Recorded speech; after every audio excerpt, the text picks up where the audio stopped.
ɲɛ ci dɛ i b'olu yɛlɛ de parce que faso baarakɛyɔrɔba minnu bɛ yen INPS b'a jate la dɛ a baara ma nɔgɔ a ka dɔ fara cɛsiri ni timinandiya kan ani lamɛnli ani faamuyali ani ka kow kɛ i n'a fɔ a tun b'a kɛ cogo min na kɔrɔlen yaasa dɔnniya dɔ bɛ se ka fara a kan cogo min na nin ye an donkan ye ka bɛɛ fo ka bɛɛ waleɲuman dɔn Ablaye Soko a félicitations.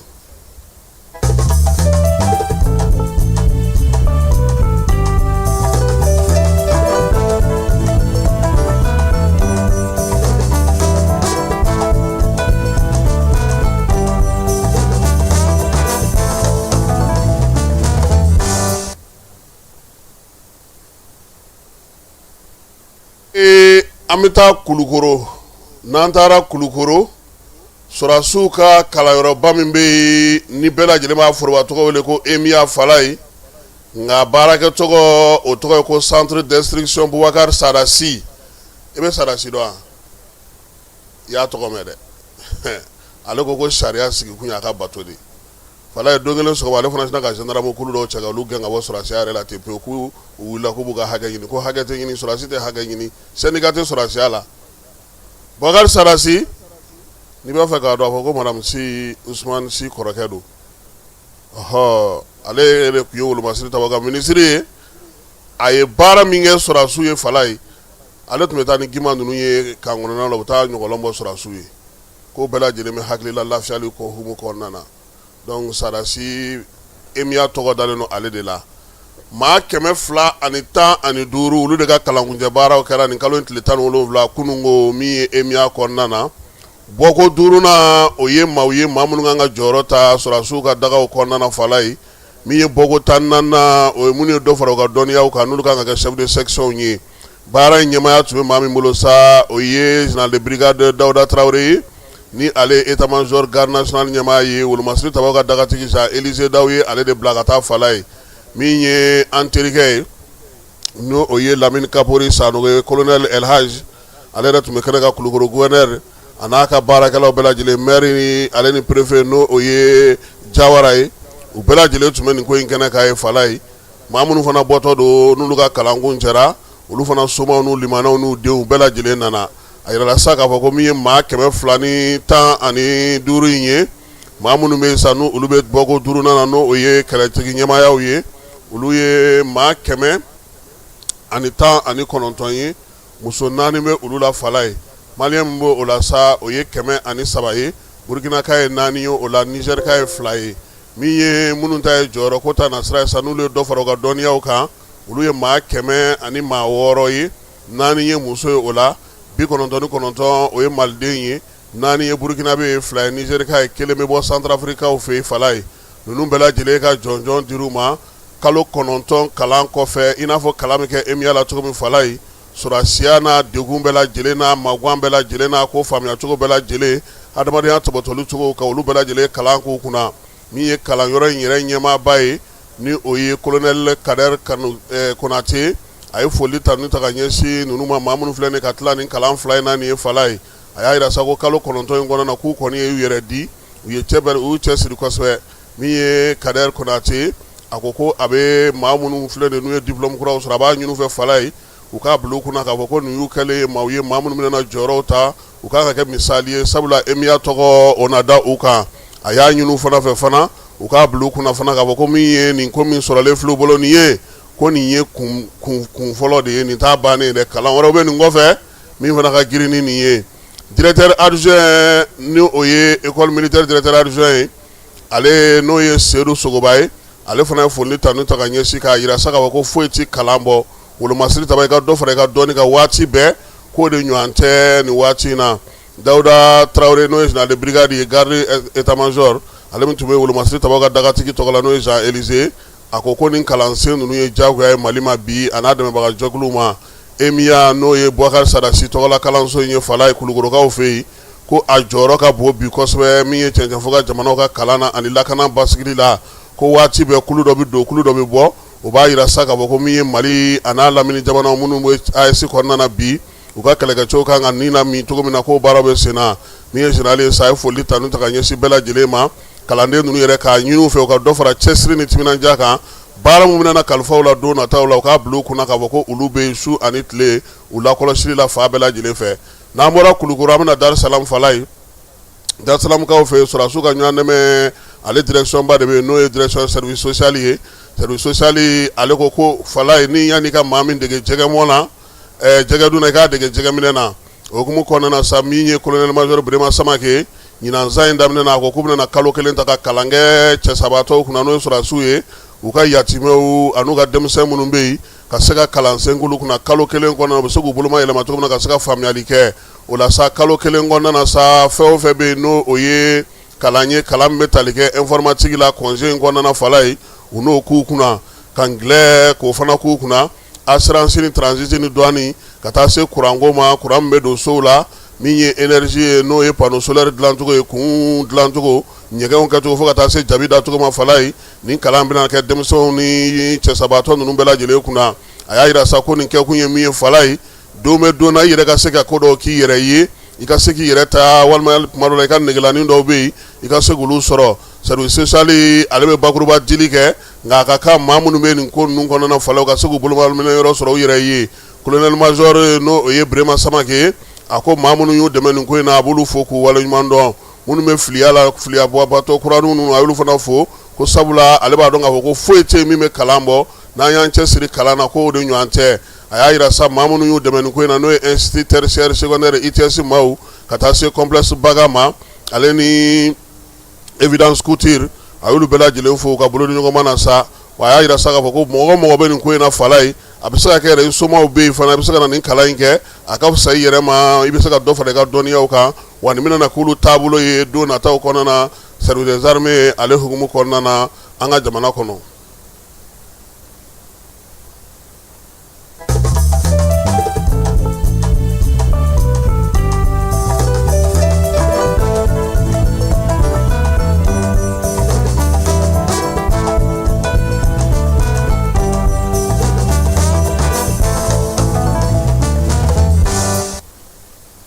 Garangew ani maliden minnu bɛ kɔ ka fala ye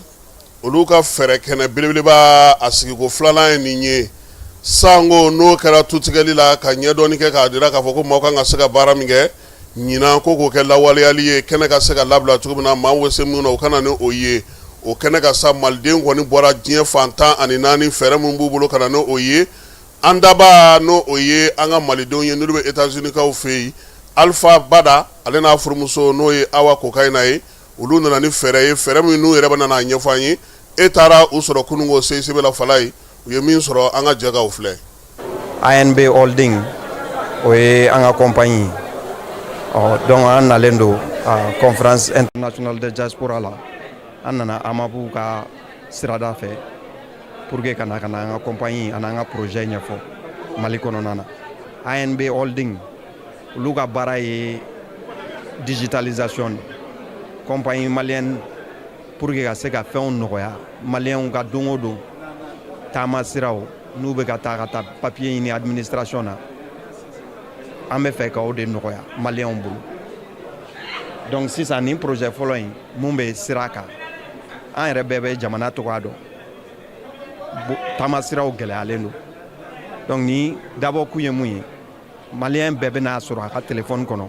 yanni i ka wuli k'i kɛ segu sira kan i bɛ se k'a layɛ i ka téléphone kɔnɔ sira togoya bɛ cogo di sira bloquelen don wa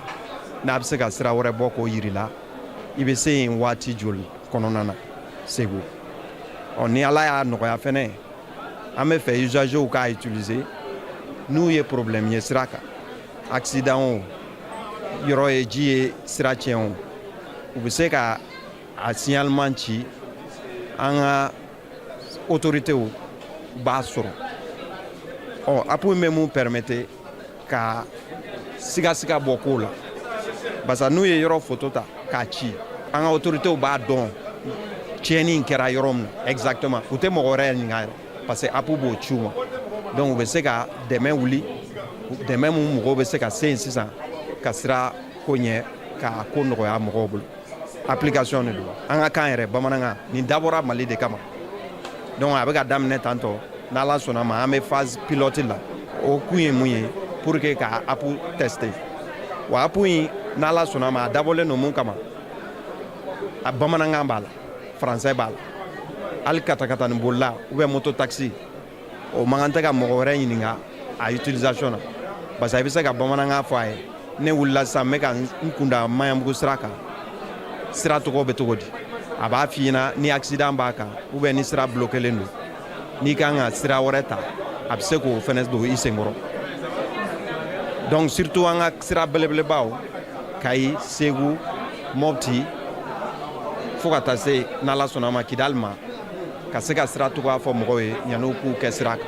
o de y'an ka laɲini n'an ye tilala phase pilote la an b'a kɛ Play Store kan o la maliyɛn bɛɛ bɛ se k'a sɔrɔ u b'a downloader wari sarako t'a la u kɔni u ka app utiliser ni u ye fɛn mun ye sira kan u k'a essayer k'a ci parce que an ka sécurité mɔgɔw b'a sɔrɔ u b'a dɔn problème bɛ yɔrɔ min na u bɛ se k'u teliya ka taa hali pompier ni accident ka jugu sisan u n'a dɔn fo an ka pompier mobile 2 bila ka taa nin na a dabɔ kun yɛrɛ ye ɲuman ye o ye. Donc comme cɛ yɛrɛ y'a ɲɛfɔ cogo min na ANB Holding o bɛ telefɔni ani ordinateur olu kɔnɔna mansiw olu marcheli kan an ka projet fɔlɔ n cɛ y'a ɲɛfɔ cogo min na sira o bɛ sira lakodɔnni kan an ni autorité ma se ka ɲɔgɔn ye fɔlɔ mais an ka laɲini y'o ye n'an sera ka ni projet in bɛ ministère des transports o ni ministère de sécurité o ni n bɛ se k'a fɔ fɛnɛ numérique minnu bɛ ordinateur ko ninnu ni téléphone ko ninnu na jamana kɔnɔ k'olu lataɲɛ n'an sera k'olu lasɔrɔ o de tun b'an dɛmɛ kosɛbɛ parce que olu an ka baaraw u bɛɛ sirilen bɛ ɲɔgɔn na olu mɔgɔ ninnu de bolo an ye nimisi wasa sɔrɔ ala ni amaki yɛrɛ sababuya la an sera ka an ka produit n'an ka projet présenté mɔgɔw la aw yɛrɛ ɲɛ bɛ jama la jama bɔra a diyara an ye a bɛnna an ma donc ani an sera ka mɔgɔ dɔw ye mais on espère encore ka partenaire jɛɲɔgɔn wɛrɛw fɛnɛ ɲini ka fara an kan minnu ye chauffeurs ye minnu bɛ siraw kan pour que u bɛ se ka application utiliser cogo min na parce que comme Alpha y'a fɔ cogo min na an bɛ pilotage de la fɔlɔ donc on veut essayer an bɛ fɛ ka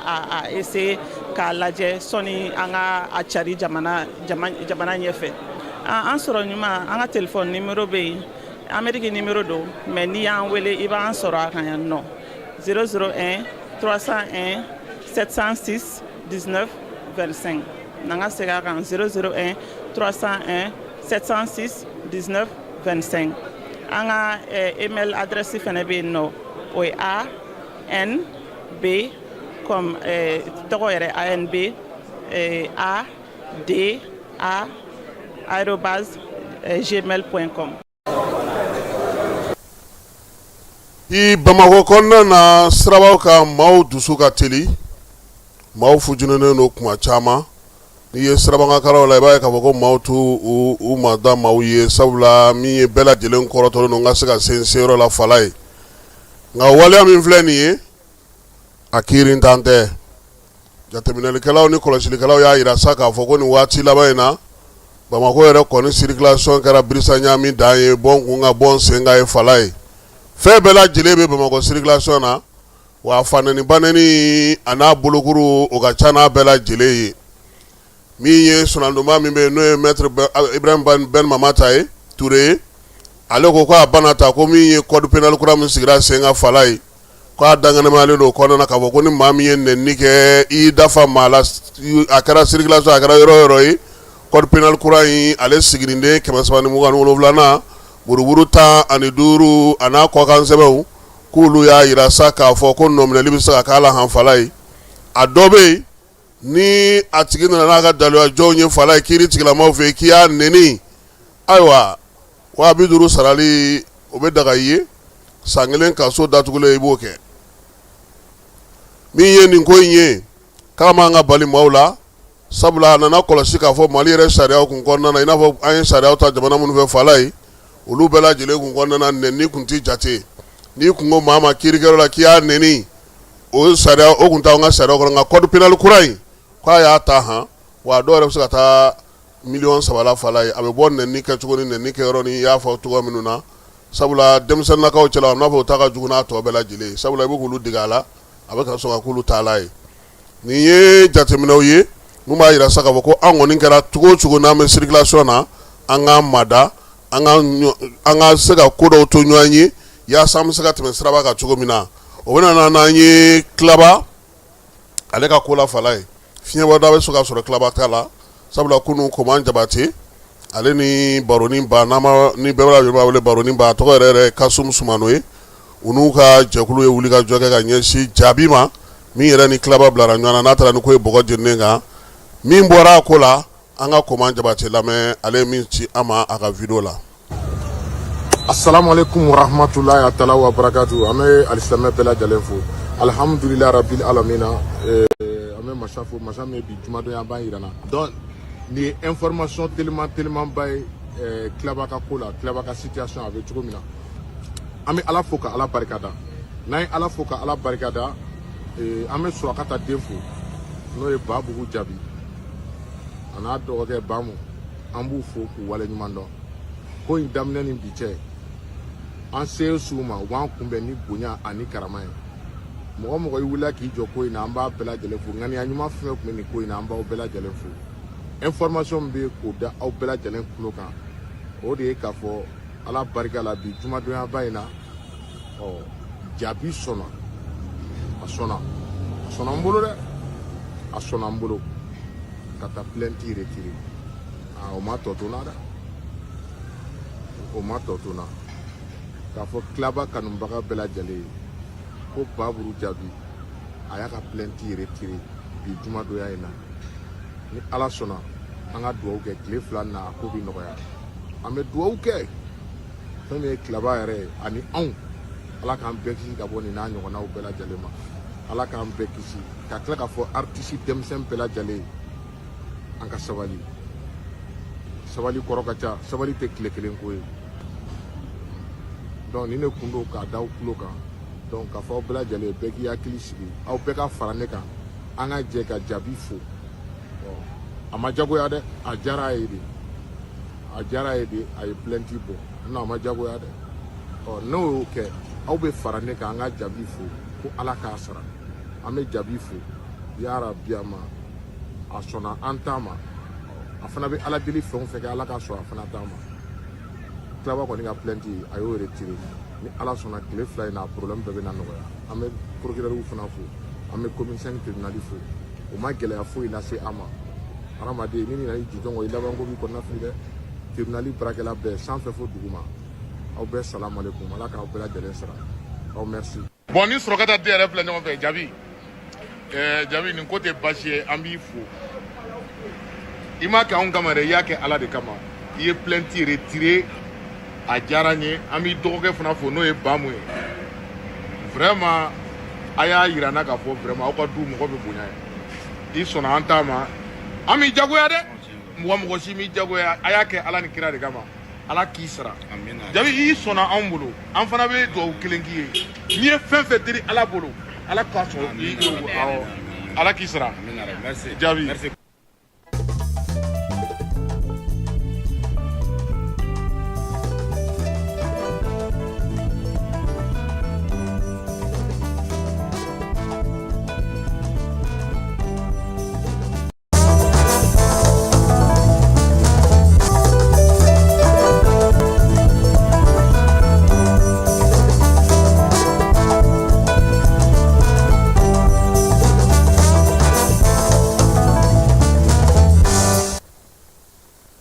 Minisiriw ka laadala ɲɔgɔnye min bɛ kɛ dɔgɔkun kɔnɔ siɲɛ kelen kununko ta o kɛra juma n'o o bɛnna ni kalo in tile 17 ma san 2026 ɲɛmaaya tun bɛ maa min bolo o ye général d'armée Asimi Goyita ye sɛbɛn minnu kan ka kɛ sariya ye u y'olu dɔw da ka jɔyɔrɔ di maa kelen ma min ye minisiriw ka baaraw ni baarakɛlenw baara bolodalen u y'u da don o fana na sariya ko ta nasira fɛ minisiri min bɛ kiiriko kunna n'o o ye Mamudu Kasoge ye ale nana ni ɲɛbila sariya ye sa k'a yira sa k'a fɔ ko Mali ale tɔgɔla sɛbɛn min bɛ yen n'an b'a fɔ ma ko code de la famille ko ale kan ka falen a siginiden dɔ ka kɛrɛnkɛrɛnnenya la sariya in yɛrɛ bilara sen kan décembre kalo tile 30 san 2011 yɛlɛma min nana don a la sa o ye k'a yira k'a fɔ ko nin waati in na bɛrɛma kɛ kosɛbɛ kɛrɛnkɛrɛnnena malidenw u ka malidenya sinsinni ko ani u bɛ se ka bɔ malidenya la cogo min na o faamu bɛ sariya in kɔnɔ sa ko k'a lajɛ k'o yɛlɛma Mahamudu Kasoge kɔnɔna na sɛbɛn min da yira u la o bɛna n'a to don nataw la sa fɛɛrɛ kɛrɛnkɛrɛnnenw bɛna sɔrɔ maaw i ka fasoden ɲumanya ani i ka nationalité a bɛ se ka minɛ i la cogo min na n'i ye maliden ye walima n'o y'a sɔrɔ i ye Mali sɛbɛn ta k'a fɔ fɔ ma ko naturalisation k'i kɛ maliden ye o sɛbɛnw ko ka falen don o la sa min ye ministre Mahamudu Kasoge ale ko maaw bɛ se k'u ka malidenya kɔni a bɛ se ka minɛ u la sira minnu fɛ o ye maaw ye maa minnu bɛ bi n'olu bɔra ka danganamaya kɛnɛ kan k'a yira sa k'a fɔ ka waleyaw kɛ waleya minnu bɛ taa Mali yɛrɛ juguya la walima ka Mali kɔniya ka Mali lajaba ka Mali buruja ka Mali kɔni kɛ ko sa jamana tɛ u b'a to u bɛ se ka i ka jamanadenya sɛbɛn u b'a minɛ i la maa min fana bɛ yen ni e ye jɔyɔrɔba sɔrɔ faso ka baarakɛdaw la kɛnyɛrɛye faso ka baarakɛdaw ni jamana ka bolofaraw bɛɛ lajɛlen na k'i to o sen fɛ k'o ta ka kɛ ka baara kɛ ka taa Mali juguya la ni jateminɛw kɛra i ka malidenya sɛbɛn bɛ se ka minɛ i la maa min fana bɛ yen ni e ye jɔyɔrɔba sɔrɔ min ye kɛnyɛrɛye jɛkulu kɔnɔna na fasodenw ka tɔnjɛkulu kɔnɔna na walima faraɲɔgɔnkan jɛkulu kɔnɔna na k'o ta sa k'o kɛ ka faso yɛrɛ kɛlɛ ka taa fara maaw kan maa minnu bɛ yen n'olu ko k'u tɛ Mali fɛ bi u tɛ fɛ ka Mali y'a ɲɛna pewu min bɛ taa se ko ma ko min na ni Mali tilalen fo ka taa se min ye bamaja walekɛliw ma k'o b'a to i ka fasodenya sɛbɛn bɛ se ka minɛ i la maa min fana ni e fana jɔyɔrɔ b'i bolo i bɛ tunga fɛ i taara fara jɛkulu minnu ko ko ka Mali tila k'o fana b'a to i ka fasodenya sɛbɛn a bɛ se ka minɛ i la a bɛ se ka se minɛ maa fana na maa min n'o ye kɛlen don ka wari ta ka bamaja ni walekɛlaw k'olu kɔkɔrɔma don min ye bamaja ni walekɛliw ye ka se ka musaka don o la ko nin waleya mana ye maa o maa la sa don nataw la olu ka malidenya sɛbɛn kɔni bɛna se ka minɛ u la k'a sɔrɔ kiiri tigilamaw olu bɔnna na bɔ a ko kalama min ye ministre Mahamudu Kasoge ale taara ni nin sɛbɛn ye kunungo conseil des ministres la min ye ɲɛbila sɛbɛn don n'ala sɔnna ma kan ka taa CNT la baabu bɛ k'a kan fɛɛrɛ minnu fɔra ani laɲini minnu kɛra n'o y'a sɔrɔ a bɛ se ka bɛn n'a tɛ bɛn o y'a sɔrɔ ka baara kɛ ni a ye ministre ma an ka jamana ni jamana cɛ sira yɛrɛbɔ ko la sa ale ko min ye Wagadugukaw fɛ yen banki min bɛ farafinna tilebiyan fan fɛ yiriwaliko ta na sira fɛ Mali ale ye juru ta o la juru min taara juillet kalo tile 7 juillet kalo tile 6 san 2026 ka kɛ ni baara ye baara min kan ka se panneau solaire o sigi sen kan sa n'o ye méga 50 ɲɔgɔnko ye méga 50 kɛrɛfɛ k'o sigi sen kan yira sa k'a fɔ ko mara yɔrɔ min na kala sa o ye 25 mégawati ye 50 mégawati heure kɔnɔna ale kan ka kɛ Cingilakaw olu fɛ yen Kulukoro marabolo kɔnɔna na bɛnkan min sɔrɔlen filɛ nin Mali gouvernement ale ni banki ni ɲɔgɔn cɛ a musaka bɛ taa se wari miliyari 44 ma miliyɔn 368 o de bɛna juru bɛna don Mali la a ka se ka ni panneau solaire in sigi Cingilakaw fɛ yen kɛrɛnkɛrɛnnenya Kulukoro marabolo la o fana fan fɛ tuguni a yira k'a fɔ sa ko min ye baara in mana sigi sen kan dugudenw ka nafa bɛ ye a la min ye kuranko ye a bɛna dɔ bɔ o gɛlɛya la Mali yɛrɛ kɔnɔna na guwaw olu fana na se ka kuran sɔrɔ min ye kuran min ni o bɛna kɛ badabada ye bolo sabula a bɛ bɔ tile la min ye ministre Diop ye a ko Mali ye juru wɛrɛ ta tuguni banki in fɛ n'o ye farafinna tilebiyanfan banki ye Wagadugukaw fɛ yen o juru fana taara tuguni nin kalo in tile 3 n'o ye juillet kalo tile 3 ye san 2026 juru in ale ta kun ye min ye ka se ka dɔ fara kalanyɔrɔw kan kalansow kan kalanfɛɛrɛw kan an ka jamana kɔnɔ sefa wari miliyari 48 Mali ye o juru ta sa yaasa a bɛ se ka baara kɛ n'o ye cogo min na ka se ka min ye sanayɛlɛ kalansow kalan yɛrɛ ni ɲininiw ka se ka olu kɔkɔrɔma don ni baara kɛ an ka jamana kɔnɔ conseil des ministres ye jɔyɔrɔ di maa kelen ma kunungo ministre min bɛ sɛnɛko kunna ale ka secrétaire général o kɛra Abdramane Touré ye o ye ingénieur agricole ye génie rural ye o maa don baara kɛlenw ni baara bolodalenw tɔgɔ la sa ministre ma an ka jamana cɛ sira ɲɛnabɔ ko kunna sa ko tun bɛ Nigerkaw fɛ yen AES ale ni Irisilaka ɲɔgɔn ye filanan o kɛra juillet kalo tile 8 Ɲamɛkaw fɛ yen baara in kuncɛli la sa bɛn kɛra sa k'a fɔ fɛɛrɛ minnu sigira Mali ale ni Burkina Niger ni Irisi ni ɲɔgɔn cɛ dɔ bɛ se ka far'o kan cogo min ka kɛ ni san 2025 o laɲini minnu kɛra k'olu kimɛ ministre u ni min ye Irisilakaw y'u bolonɔ bila sɛbɛn na sɛbɛn b'a jira sa k'a fɔ ko laɲini minnu kɛra sa kura bɛna kɛ ka fara olu kan kɛrɛnkɛrɛnnenya la politique bɛn kelenya jiriwali ka taa se lakanako ta na sira ma ale ni jamanaw cɛ sira ɲɛnabɔ baaraw k'u bɛna fangaba don o la ka ɲɛsin bamaja wale kɛlɛli fana ma u y'a jira sa ko lajɛ in senfɛ Nigerkaw fɛ yen radio so min téléso min sigilen don AES yɛrɛ tɔgɔ la n'o ye Tafuk TV ale ni Irisilakaw ka RT olu bolo di ɲɔgɔn ma ka sɛbɛn sigi sen kan sɛbɛn b'a to sa o jabɔso fila bɛ se ka baara kɛ ɲɔgɔn fɛ cogo min na ministre min be ni ale be dugu jukɔrɔ nafa ko kunna ale conseil des ministres la dɔnniya sa k'a yira k'a fɔ kalan bɛ sigi an ka jamana kɔnɔ yan n'o b'a to denmisɛn minnu bɛ sanubɔ kalanw ni dugu jukɔrɔ nafa bɔ kalanw na olu bɛ se ka dɔ fara u ka dɔnniyaw kan cogo min na k'o ta ko filanan baaraw u bɛ nana sigi sen kan kalanso min tɔgɔ dalen don Abdramani Baba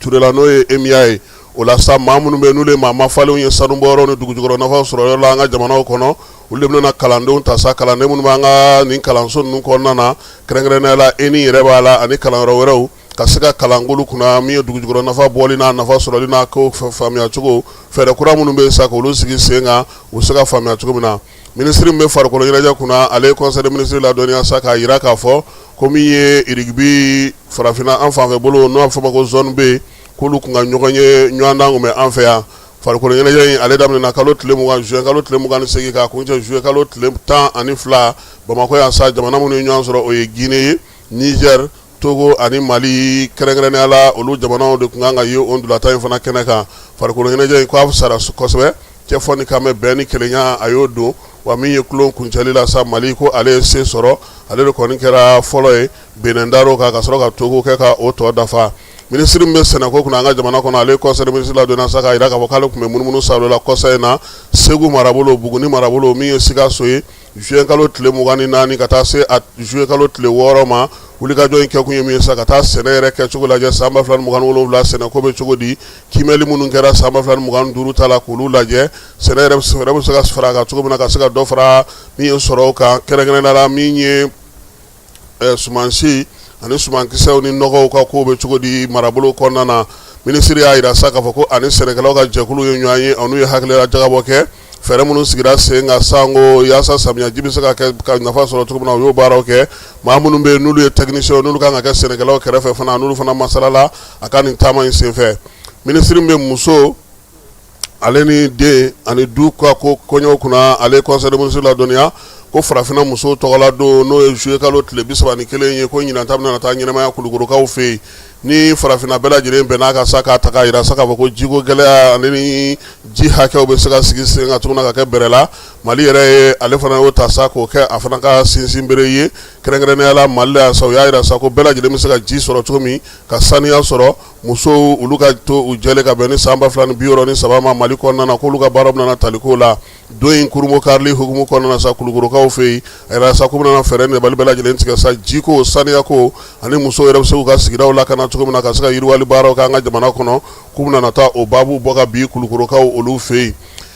minisiri min bɛ sigida yɛrɛ ko kunna ale ni sanuya ni yiriwali kuntalajan a fana ye conseil des ministres la dɔnniya sa ko yirituruba min bɛ kɛ san kɔnɔ o ta ko 32 ko kurumo karili baaraw o labɛnnen don ka bɛn juillet kalo tile 25 ma k'a bɛ kɛ Bamakɔ ni siɲɛ 32 in sa ale kɔni bilalen hukumu kɔnɔna na denmisɛnninw fasoden ɲumanya ale ni sigida o bɛ se ka saniya cogo min na ka jɛya an ka se ka sigidaw sɔrɔ sigida minnu bɛɛ lajɛlen bɛna kɛ binkɛnɛ ye ko laɲini o ye o la sa na ɲini denmisɛnninnakaw fɛ olu ka fɛɛrɛw sigi sen kan yiriturubaw ka se ka kɛ fan bɛɛ lajɛlen fɛ k'a daminɛ nin kalo in tile 25 la ekɔli karamɔgɔw ekɔlidenw dugudenw kɛnyɛrɛye tigilamaw ni faso taw kunnafonidilaw k'olu yɛrɛ sen bɛna ye a la sabula sen ta ko ni kunnafonidilaw bɛna bolo di ɲɔgɔn ma yaasa kibaruya sanuw bɛ se ka di cogo min na nin ko in hukumu ale kɔnɔna na dɔ ka fara bɛɛ lajɛlen ka wuli ka jɔ kan yirituru dɔ ka fara a bonya kan minisiri min bɛ kɛnɛya ko kunna n'o ye colonel major Asaba Jalo ye ale y'a yira sa ko bana min b'an fɛ yan n'o ye dengue ye ko a kɔni jiginna ka tɛmɛ dɔgɔkun tɛmɛnen kan jamanakuntigi ko sa ko halisa k'an ka tangalanw matarafa sabula bana kunbɛn o ka fisa ni bana furakɛ ye conseil des ministres ale kɛra kunungo juillet kalo tile 17 san 2026 secrétaire général du gouvernement Birama Kulubali chevalier de l'ordre national.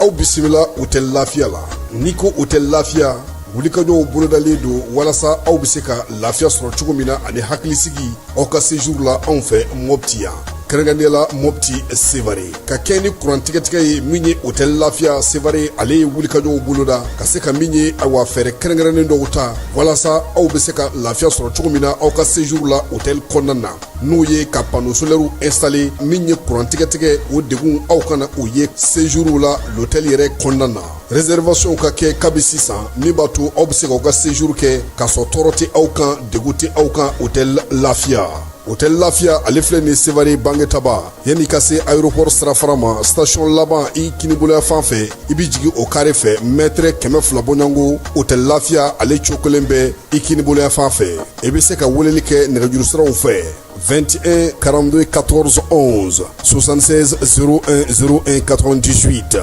66 78 72 04 hôtel Lafia référence do. Falai ulumasiri tawaga dagatigi ko ka da bela jele tulo ka min armée sa ko ale koninga chede no yuka convoy obina jano konna na tabarashat ka ofe tabarashat obe gawo ale ni anefis marabolo ni nyanche ko wulika jobe sena ya sami armée anatlaka kibaro di mauma wala ngoni gara bi tabarashat ale mi kidal marabolo konna na mi ambiskadi jambado odo koni anga chedo bina odo konna na tato ni minawye anefiskaw olu fe ko ni ala sanama mi mana wato la una tlaka communiquer ka o nyefo mi americain ye sorokota na srafe olu ni Mali premier ministre ye nyanye mi americain nga secrétaire d'état esa alemi memunu salola ni watina akuni jamana kuntiki tokola sano na darme asimie ni secrétaire adjoint ni ye jino farafina ka ko ma sano ye Frank Garcia ale bismillah Ablaye Maiga fe primature ale konna na kunungo juma ma ko fale nana sakana laje Mali rebe ka bara mununga bi kerengre ne ala ulu americain nyebe fe muna bi falai o yebu semisaka do anga jamana soro ko la tugo di sanu boko kuma o babu ye talike o la kosbe kerengre ne ala ya ira saka foko fere kura mun bulu di nyoma kanga sigi seminga nga ulu yere sona ma saka fo Mali ka yere ma horanya Mali be ka sira kura mun ta ulu tnana udado ulu ko la ulu jerano oye ya ira sakene ko ta nasra fe fere mun bulu mi yelmalu wati yelma kololo kumelu fanana kata se jere magoti nya famu ngobi no subhana manshunye oluko bela jele puma be ala secrétaire d'état adjoint aya ira saka foka daleno ala ka foko zein kuni Malina nyo famia ya sa haklina ko ga kelenye uluka mamun be no ba faka na toronga no boli ka am fa ya dugu jugoro na fako ka saka sira soro premier ministre ko ale chidenye ay puma bela jele la menala sana na commencer ka jamana kuntigi nyafoli ona ke ala do na taw konana al samto primature ka rol premier ministre ka rola je ko mun siglo no farafina an fa fe bolo ko nyina bolo ka tungaranga ka ko nyina bolo ka mamma ta tunga fe falai no o yemi ale nyama mi be an fa fe bolo kuna no o yemu soye ale ye Sylvia Ekra ale be an fa ya mi forum la diaspora o hugumu konana wala sa kunungo ani Ablaye Maiga nyanyi Musa aga atayare ale tuma kenaka ka fara min ye anga jamana ni jamana cɛsira na ministre o fana tuma ko kenaka maa min yɛrɛ bɛ u tɔgɔla yan sa no o ye OIM tɔgɔla Mali yɛrɛ kɔnɔ yan Anna Singer Hadi ale fana tun bɛ kɛnɛ kan ka taa se directrice régionale in yɛrɛ ma sa premier ministre kɔni u lamɛn u y'a yira sa ko fɛɛrɛ ni dabali mun sigilen don Mali bolo bi ka ɲɛsin a ka tungarankew ma o ka ɲi taa ni ka segu n'olu ka lakɔlɔsili baara minnu bɛ yen sa olu fana y'o fana faamuya nka min ye muso in ye n'o ye Garcia Sylvia Ekra ye a ko bɛna fɛɛrɛ kɛrɛnkɛrɛnnen sigi jamana saba in tɔgɔ la koyi AES jamana o ko bɛna a lajɛ fɛɛrɛ minnu bɛ olu bolo u yɛrɛ ka wuli ka jɔ n'u ka cɛsiriw bɛnnen don mun ma kuma tɛ maaw bɛ u sigiyɔrɔ bila kosɛbɛ olu fɛ yen o ye mina a lajɛ u ka bɛnkan dɔ sɔrɔ bɛnkan min b'a to sa maa minnu bɛ k'u sigiyɔrɔ bila olu bɛ se ka ta cogo min na bɛrɛ la hadamadenya hakɛ minnu fɔra u bɛ bɔ yɔrɔ min na n'u bɛ taa yɔrɔ min na u bɛ se ka lakɔlɔsi cogo min premier ministre y'a yira la sa k'a fɔ ko a b'a fɔ k'a waleɲuman dɔn fɛɛrɛ ni hakilina min filɛ u kun ye o ye hakilina ɲuman ye Mali yɛrɛ a fana bɛ ka wuli ka jɔ ni cɛsiriw kɛ sa yaasa ka se ka dɔ fara nin ko ninnu bɛɛ lajɛlen kan ni Ala sɔnna ma ale fana lamɛnna fala ye premier ministre ale ka baarakɛyɔrɔ la n'an bɔra yen halisa o EIM jɔkilokulu in fala ye u taara Asaba Jalo fana fɛ yen kunungo min ye Sylvia Ekra ye directrice régionale OIM tɔgɔla farafinna an fanfɛ bolo ni camancɛw fɛ ale bisikilara Asaba Jalo fɛ i b'a dɔn k'a fɔ maa maa bɛ bi fala ni sigiyɔrɔ bila n'i kan ka bila hakɛ kɔnɔna na adamadenya ta na sira fɛ o ye Asaba Jalo ye colonel major a y'a bisimila n'a ka baarakɛlaw bɛɛ lajɛlen ko muso ka dɔ di fala ye a ko bi min ye maaw ye u caman kɛlen don k'u sigiyɔrɔw bila koyi anw yɛrɛ taw bɛ yan cogo min na maa wɛrɛw fana taw b'an cɛla yan bi kɔna ko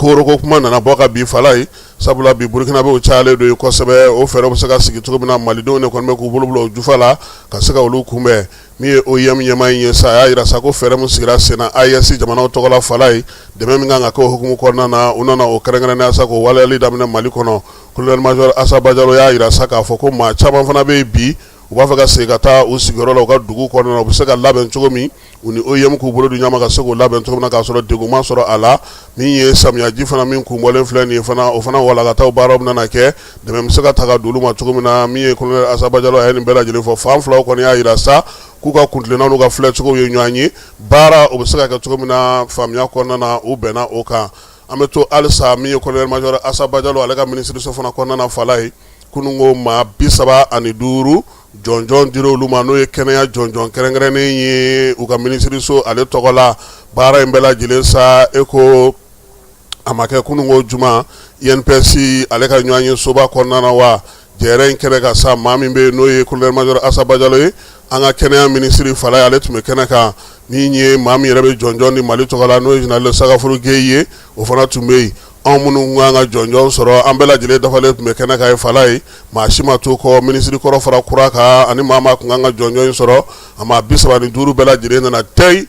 maa 2 b'a la fala ye olu ka grade ye commandeur du mérite de la santé o ka girinna tɔ bɛɛ lajɛlen 13 olu ta kɛra officier du mérite de la santé min ye 20 ye olu ta kɛra chevalier de l'ordre du mérite de la santé sabula nin kɛkun ye mun ye a bɛ se ka kɛ san kuru kara bɛɛ lajɛlen jɔnjɔn bɛ di fala ye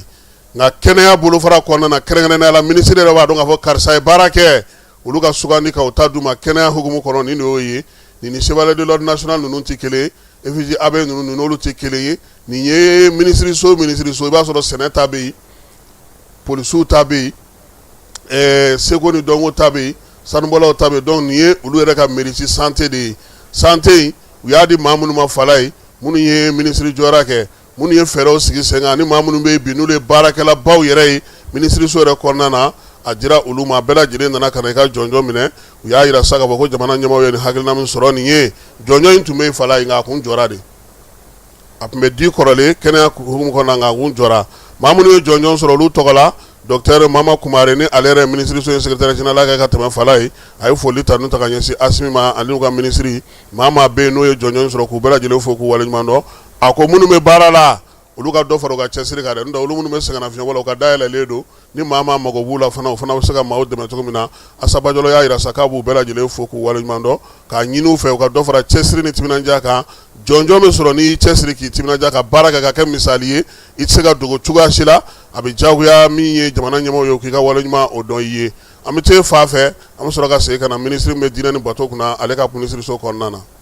bɛɛ lajɛlen ma aw minnu b'a fɛ ka voyager k'a sɔrɔ a ma degun sɔrɔ a ka voyage kɔnɔna na compagnie de transport Somatra u y'a kanu ka na ni kari kura caman ye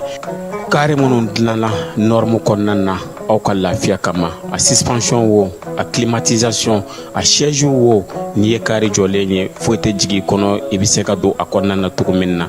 Somatra e ka kari Somatra ne ka kari Somatra anw ka kari o hukumu kɔnɔna na kari ninnu bɛ sira ta don ko don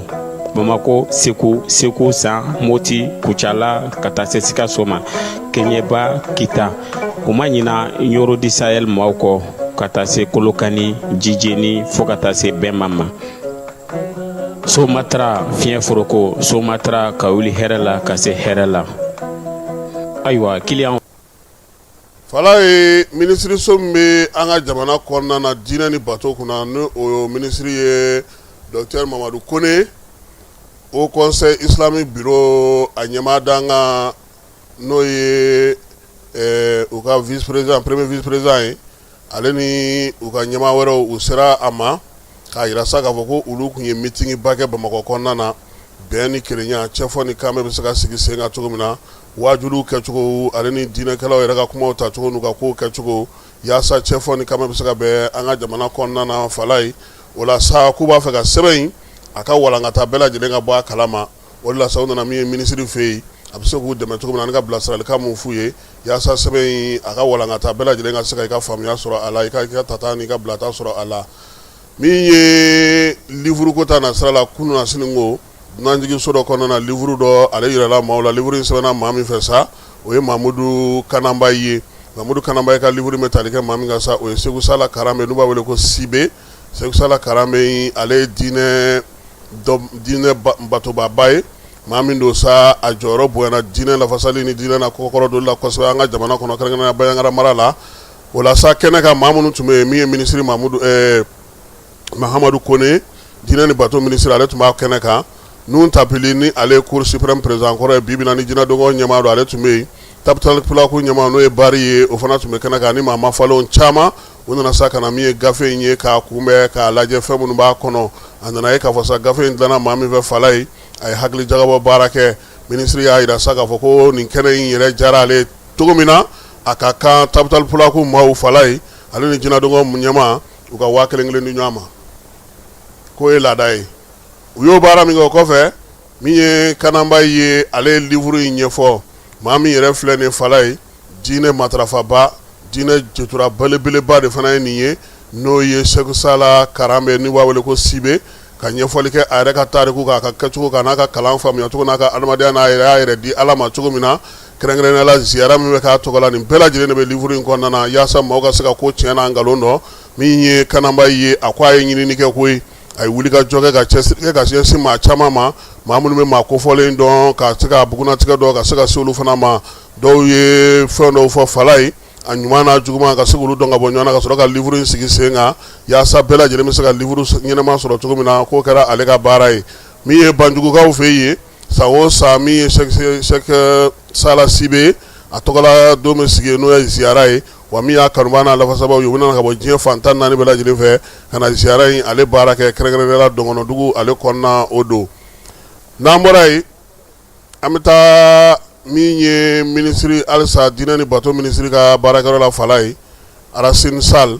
ni ale ye zikiridalaba ye an ka jamana kɔnɔ ale tɛ ko fɔ maa ye tuguni ale ye jɔnjɔn dɔ sɔrɔ wolofaw fɛ yen a nana ka n'o yira ministre la ministre ka chef de cabinet n'o ye Cheikh Umar Traoré ye o y'a bisimila min ye El Hadji Arasini Sal ye a ko sa k'a tun bɛ wolofaw fɛ yen taamana fala ye wolofaw ka fɛɛrɛ kɛnɛ belebeleba dɔ sigira sa min ye farafinna ka kuntilenna ye a fɔ ma sa ko Africa Vision Dakar olu de ye jɔnjɔn d'a ma sabula ko a ye baara min kɛ diinɛ ko ta nasira fɛ min y'a ka dɔnkili dumanw a n'a ka bilasiralikanw ye a n'a ye jɔyɔrɔ min kɛ sa diinɛ yɛrɛ hukumu ni diinɛ seli la u y'o bɛɛ lajɛlen ni waliɲumandɔn ni jɔnjɔn in ye a nana ka n'o de yira min ye ministre la a bɛ se k'a ye cogo min na baaraw ye tali kɛ bɛn ni kelenya kumaw la cɛfɔ ni kan bɛɛ ministre kɔni y'a jira sa k'a fɔ k'u ka dayɛlɛlen don a ye waati bɛɛ min Arasini Sal ale kɔni ye maa ye maa min ye zikiri don ba la kosɛbɛ an ka jamana ale kɔnɔna na ale ni farafinna jamanaw bɛɛ lajɛlen kɔnɔna na ministre min bɛ yen n'o bɛ seko ni dɔnko kunna olu tun bɛ baara la dɔgɔkun tɛmɛnen bololabaarakɛla jamana 28 olu ka jɛrɛ tun bɛ an ka jamana kɔnɔ yan fala ye jɛrɛ in kuncɛli la sa ɲɛmaya taara ka di Mali ma nka min ye jamanakuntigiw ka ɲɛjɔyɔrɔ bɛ se ka kɛ maa min ye bi sa n'a fɔ ma ko champion de l'artisanat o kɛra Asimi Goyita ye min ye Asimi ye o jɔyɔrɔ min sɔrɔ sa farafinna jamana 28 tɔgɔ la Mamu Dafe yaasa ka se ka ɲɛfɔli kɛ ale taara Radio Mali télévision soba la baara in bɛna kɛ cogo di mun ni mun b'a kɔnɔ an ye mun de sɔrɔ mun ni mun ka kan an ka se ka wuli ka jɔ minnu kɛ don nataw la an ka jɛ ka ministre Mamu Dafe ale lamɛn. An nisɔndiyara kosɛbɛ parce que baarakɛda min bɛ farafinna jamana 28 n'u bɛ baara kɛ bololabaara n'an b'a wele ko artisanat ka taa ɲɛ cogo min na olu nan'u ka ɲɔgɔn ye 12nan kɛ Mali la an fɛ yan donc ɲɔgɔn ye kelen an fɛ yan ministre fɛn fɛn nana conférence la u jɛna jamana 28 jɛra ka an ka jamanakuntigi sugandi k'a kɛ farafinna artisanat ɲɛmɔgɔba ye ka d'a kan jateminɛw y'a jira k'a fɔ depuis san caman n'i y'a jateminɛ depuis transition daminɛ jamanakuntigi a ye dɛmɛ caman kɛ a ye baara caman kɛ ka na bololabaara yɔrɔ la ni artisanat yɔrɔ la n'i y'a jateminɛ a kɛra kuranko ye o a kɛra dɛmɛni ye o a kɛra dɛmɛ caman kɛra a ye fɛɛrɛw fana caman tigɛ min b'a to artisanat bɛ se ka basigi Mali la cogo min na n'i y'a jateminɛ bi hali laadalafini n'a bɛ wele ko pagne tissé a donni warala Mali la sisan nin san damadɔ in kɔnɔ o bɛɛ ye jamanakuntigi ka jukɔrɔmakuntigi n'a ka miiriya ye donc o bɛɛ kama ni junjun taara ka di jamanakuntigi ma ka tila ka jɛkulu in yɛrɛ baara ɲɛmɔgɔya ta k'a di ne yɛrɛ ma n'o ye ministre de l'artisanat ye san 2 nata in na donc ça b'a jira k'a fɔ san 2 nata in na farafinna bololabaarakɛla n'o ye artisanat ye o fɛn caman bɛ yen a bɛna sabati an fɛ Mali la a baaraw bɛna kɛ a bɛ kɛ sababu ye k'an ka artisanw dɛmɛ parce que ni baara ɲɛmɔgɔya bɛ Mali ɲɛmɔgɔw bolo a bɛna artisanat don ba la kosɛbɛ nin ye hɛrɛ kura de ye nin ye fiɲɛ kura ye Mali bololabaarakɛlaw yɔrɔ la ni Ala sɔnna a ma san 2 in kɔnɔna na an ni jamana 28 an bɛna bolo ɲɔgɔn ma pour que ka artisanat don ba la cogo min na donc o kama an bɛ jamanakuntigi fo parce que a sugandira a yɛrɛ sɔnna a ma ale de y'a kɛ pour que ɲɔgɔn ye bɛ se ka basigi yan ani ministre Gale pour que olu ka dɛmɛ na pour que ɲɛfɔli fɛn bɛ se ka sabati Mali la cogo min na dɔgɔkun tɛmɛnen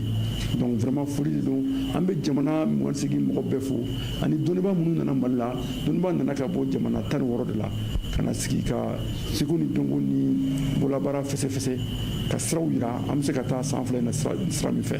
donc ne hakili la a kɛra kunnawolo an ka jamana ma san fila in na an ye baara caman boloda an ka mɛna baara kɛ pour que bololabaarakɛla yɛrɛ bɛ se k'a ka baara faamuya cogo min na baarakɛ kura minnu bɛ yen u k'u faamuya pour que bololabaarakɛla bɛ se ka bɔ a ka baara la cogo min na bon an bɛ se k'u dɛmɛ cogo min na a kɛra u ka baara ɲɛdɔn ni faamuyali ye a kɛra jago sira ye bon an bɛna kɛ fana komi jamana 28 de don an bɛna baara fana kɛ pour que jamana 28 sugu ka bɛɛ ka kɛ suguba kelen ye an bɛ jɛ ka baara kɛ ɲɔgɔn fɛ donc je crois que o bɛna kɛ hakilinaba ye an bɛna baara fana kɛ pour que baarakɛɲɔgɔn ka don ani jamana ninnu ni ɲɔgɔn cɛ o b'a yira k'a fɔ Mali ye jamana dayɛlɛlen ye ni jamana dayɛlɛla jamana 28 na o ye hɛrɛ de ye n'an bɛ yɛlɛma yanni ka ni ɲɔgɔn cɛ an bɛ dɔnniyaw sɔrɔ nafolo siraw b'a la feere sira fana b'a la parce que an ka bololabaarakɛlaw u bɛ baara caman dilan a ka ɲi mais sugu ko bɛ se k'u décourager kuma dɔ la donc nin bɛ kɛ sababu ye ka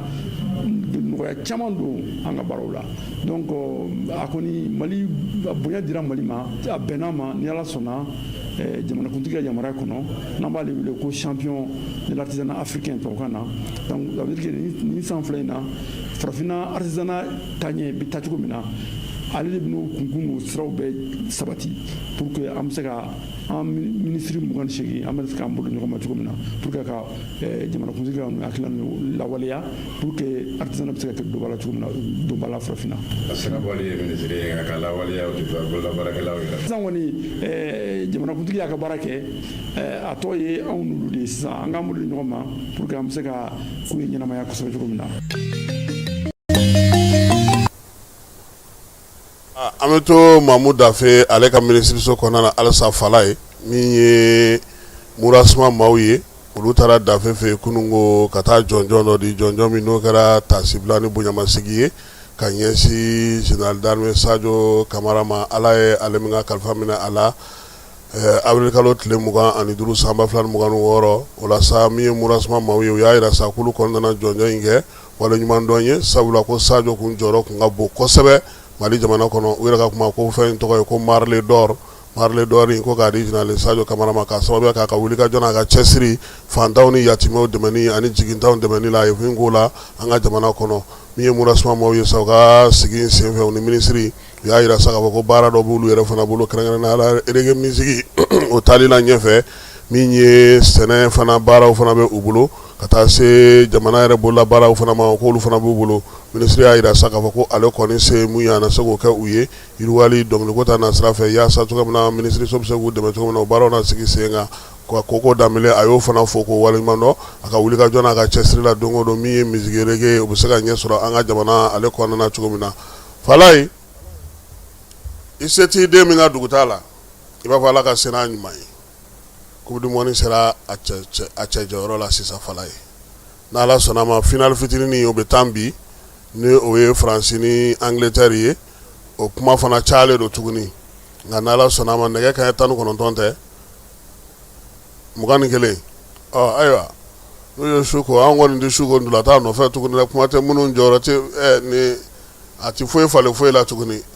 dɔw de bɛ taa ni zira y'a ka so zira tɛ de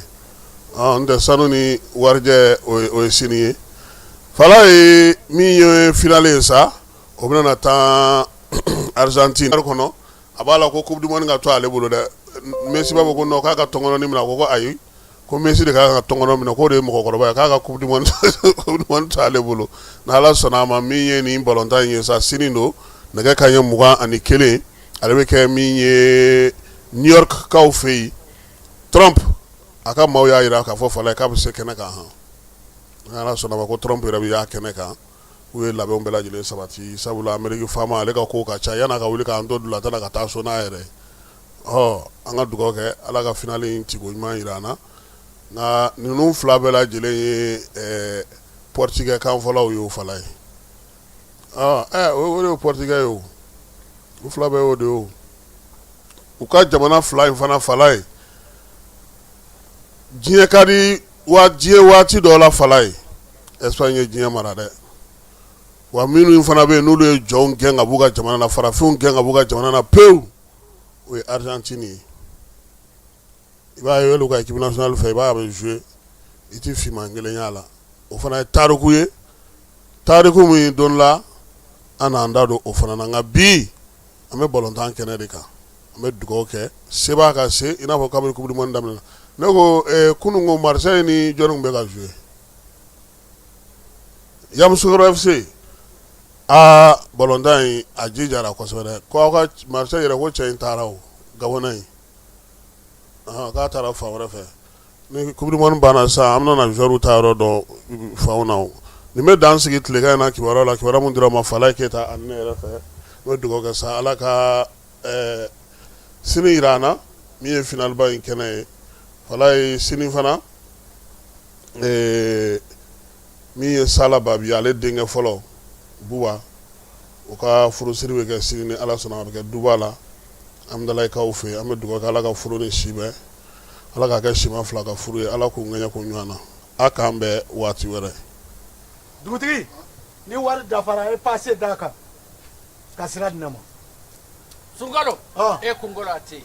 dugu wari ko o d'i ma fo dugu ani dugu o wari t'a de o kɔni kuma t'a la sa e ka sama mɔnɛ to yen i yɛrɛ ta Sita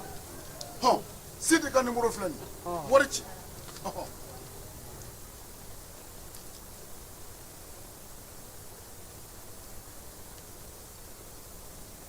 wari sera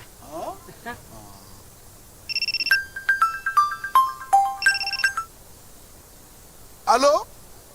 i ye wari sɔrɔ o ɲɛna tiɲɛ yɛrɛ la ko ni sama bɛ maa min ɲɛ ko nkomi t'i gosi ngonga sama mɔnɛ i yɛrɛ ta a sɔngɔ ka nɔgɔn ni Mali wari ci sira bɛɛ ye dépôt ye fu ye wari bɛ ci fu ni application ye wa bɔsara ye musaka fitinin ye sama mɔnɛ ji ni courant bɛ sara n'a ye crédit bɛ ta n'a ye sanni feere bɛ kɛ n'a ye sama mɔnɛ nin y'anw maliyɛnw ta ye a y'a si filɛ